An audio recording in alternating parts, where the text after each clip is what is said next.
Baru 15 hari tahapan kampanye Pilkada serentak 2024 dimulai, namun sejumlah kasus dugaan pelanggaran netralitas ASN dan Pratin atau Kepala Desa tercatat telah masuk ke Badan Pengawas Pemilu Pesisir Barat.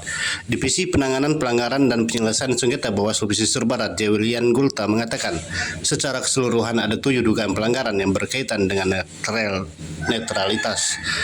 Untuk jumlah laporan yang masuk ada 3 dan untuk temuan ada 2 di kabupaten dan 2 di kecamatan, ungkapnya Rabu 9 Oktober 2024. Dijelaskannya dari 3 laporan dugaan pelanggaran netralitas tersebut, 1 diantaranya telah dinyatakan tidak diregistrasi karena tidak memenuhi syarat material. Kemudian 2 kasus lainnya sedang dalam proses penanganan di Sentra Gakumdu Pesisir Barat. Sedangkan terkait dengan temuan dugaan pelanggaran netralitas baik di kecamatan maupun di kabupaten, semuanya telah dipanggil untuk dimintai keterangan. Anggota Bawaslu Provinsi Lampung, Listiawan, mengatakan berdasarkan supervisi yang dilakukan pihaknya, saat ini ada beberapa kabupaten atau kota yang sedang giat menangani dugaan pelanggaran. Laporan masuk itu ada 3 laporan masuk, ASN dan Kepala Desa. Kemudian kalau temuan itu ada 2 temuan netralitas. Ada 2 di kabupaten, 2 juga di kecamatan, itu terkait netralitas ASN. Dan semuanya sudah dilakukan pemanggilan, permintaan keterangan. Kemudian yang terakhir, langkahnya adalah penindakan. Nah, inilah yang terjadi hari ini. Misalnya ada beberapa kabupaten kota yang masih giat terkait dengan pelanggaran netralitas ASN. Nah, Bawaslu sudah menangani, misalnya di Pesisir Barat, di Pesawaran, di Lampung Tengah, ya, ada lagi di Tanggamus, ya.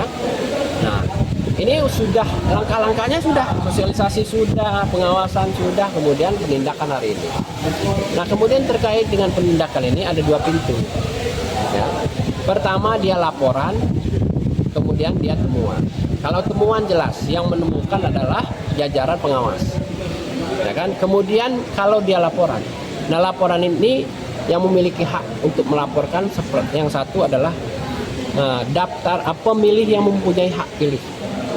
Nah, kemudian peserta pemilihan, kemudian pemantau yang sudah dilegalitas oleh penyelenggara pemilu. Nah, jadi 3 unsur ini masyarakat boleh menyampaikan. Nah, kemudian ada teknis mekanisme penanganannya dalam konteks menindaklanjuti laporan maupun temuan. Jadi kami diberikan waktu 3 hari untuk memenuhi formil dan materi.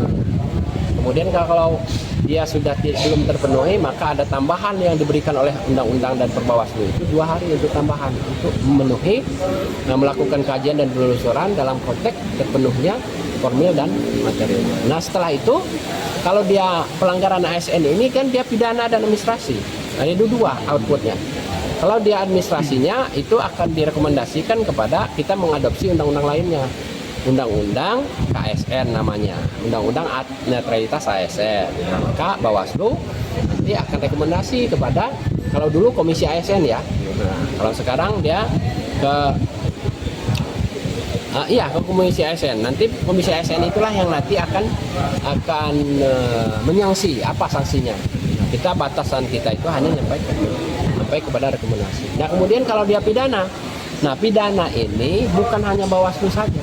Itulah yang tergabung di dalam penegakan hukum terpadu. Ada Gakumdu di situ, ada polisi, ada jaksa. Nah, hari ini penanganan di Pesisir Barat. Nah, yang melakukan penelusuran hari ini bukan Bawaslu aja, didampingi oleh jaksa dan polisi yang tergabung di dalam sentra penegakan hukum terpadu. Nah, jadi nanti kalau sudah terpenuhi semuanya akan dibahas oleh Gakumdu. Jadi bukan dibahas di Bawaslu ya, dibahas di Gakumdu. Jadi ada Bawaslu, ada jaksa, dan ada polisi. Nah, jadi sekiranya nanti sudah terpenuhi semuanya, maka akan dilimpahkan 1 kali 24 jam kepada pihak kepolisian. Nah, di pihak kepolisian ini akan melakukan penyelidikan. Ada waktu yang diamanahkan itu 14 hari di pihak kepolisian. Nah, baru di pihak kepolisian yang akan melakukan penyelidikan dan seterusnya, baru nanti akan dilimpahkan kepada pengadilan.